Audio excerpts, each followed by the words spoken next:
The FAA and UPS-IPA Joint Safety Task Force are getting ready to start a fire, but first they need something to burn. So they're putting together a container load of test packages, books and clothes, computers, cell phones, and more than 350 lithium-ion batteries to use in a demonstration of fire containment and suppression. We wanted to understand how is this suppression and containment going to work in a fire load that represents what we haul day to day.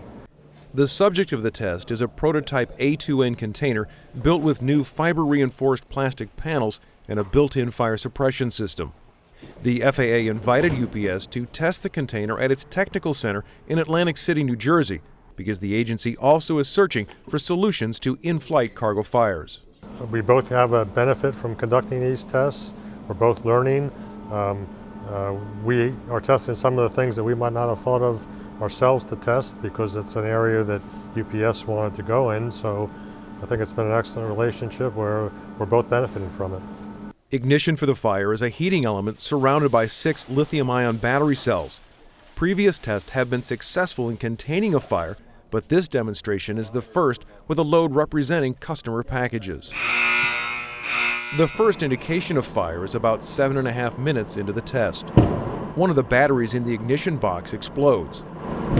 Another larger battery explosion 90 seconds later. The container is smoking heavily, but the fire is contained. About 10 minutes into the test, the smoke turns white. The suppression agent has been triggered. In a nearby control room, sensors inside the container show temperatures dropping quickly. Watching the demonstration is an investigator from the NTSB who says UPS's container and suppression solution is very promising.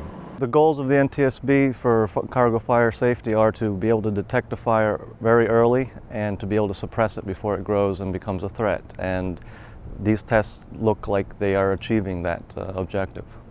The fire goes out quickly, the smoke clears, and after the 4-hour demonstration, all that's still burning are some embers in the ignition box. We are able to contain the fire with just containment, but adding suppression to it gives the extra benefit of extinguishing the fire within the container. The fire suppressant is so effective that not only is the fire out, but more than 95% of the packages in the container are undamaged, including a bulk shipment of lithium batteries.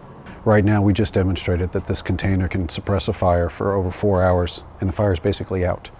And that means the difference between life and death. It allows our crew members the opportunity to get that airplane on the ground safely, save not only the crew, but the airplane and our customers' packages. UPS is still in the research and development phase, and there's significant work to be done. The suppression system may be modified, and a new solid door has to be designed to replace the fabric roll-up doors used on many types of containers. Once development is complete, any container modifications also must be tested in regular operations and certified by the FAA. But work is continuing, and the progress so far has been remarkable. To be looking at a ULD that can contain a fire for 4 hours was unthinkable a year ago. And we continue to see that here at the Tech Center every test we have. What this group has been involved in is something that's going to change the industry.